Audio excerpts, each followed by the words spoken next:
এই যে এটা হচ্ছে দ্বিতীয় কোয়ালিটি। এটা দ্বিতীয় কোয়ালিটি। ডাইরেক্ট আপনার দেখেন আমার নিচে এটা ঢালাই করা। হ্যাঁ, এটা কিন্তু ঢালাইয়ে দেওয়া না, এটার উপর দেখেন মোটা বালি দেওয়া। মোটা বালি যদি না দেয় তাহলে কি হয় জানেন, পানিটা অল্প সময় গ্যাস হয়। মাটি না থাকলেই গ্যাস হবে। আমি 1 গ্রাম বালি এনে রাখছি 500। ও আচ্ছা। এই বালিটার কারণে এই বালিটা কিন্তু আবার এই শীতটা যখন উঠে যাবে বালিটা উঠাই দিলাম, আবার নতুন বালি দিব। এটা কিন্তু বালি না দিলে আবার কিন্তু এটা হয় না, পানিটা অল্প সময় নষ্ট হয়ে যাবে। না না, দ্বিতীয় কোয়ালিটি।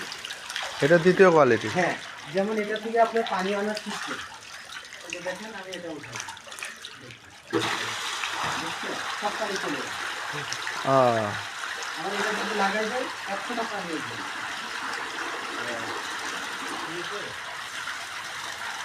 এটা ঠিক সেম ওইটা ওই টাইমে ওঠা।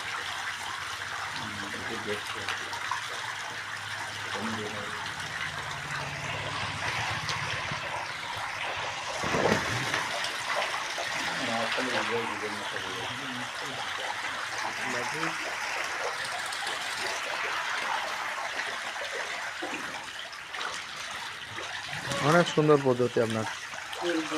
আর একজন 100টা পানি হয়ে যাবে। না, খুব ভালো লাগলো ভাই আপনার এটা দেখে। হ্যাঁ, আমিও উদ্যোক্তা, আপনার এটা দেখে আমার খুব ভালো লাগলো যে আমি একজন আমার সঙ্গী ভাই পাইলাম। দিনের ভিতর সব মাছ বিক্রি করে দিছি, কেন জানেন? সেবি সুস্বাদ পাইছে, কোনো গ্যাস নাই। তখন কিন্তু আর মানে 7 দিনও লাগে না, একদিন হাটে নিয়েছি, পরে সব মাছ আমার বিক্রি হয়ে গেছে। আর তখন মাছ কিন্তু ছোট যেটা ছিল ওটা ছিল এই কোয়ালিটি। আর কত সুন্দর মাছ, কত খেলা করে। না না, ভাল লাগে এই মাছগুলো দেখতেও, অনেক ভালো লাগে। আচ্ছা, এইভাবে দেশি মাগুরটা চাষ করা যায় না?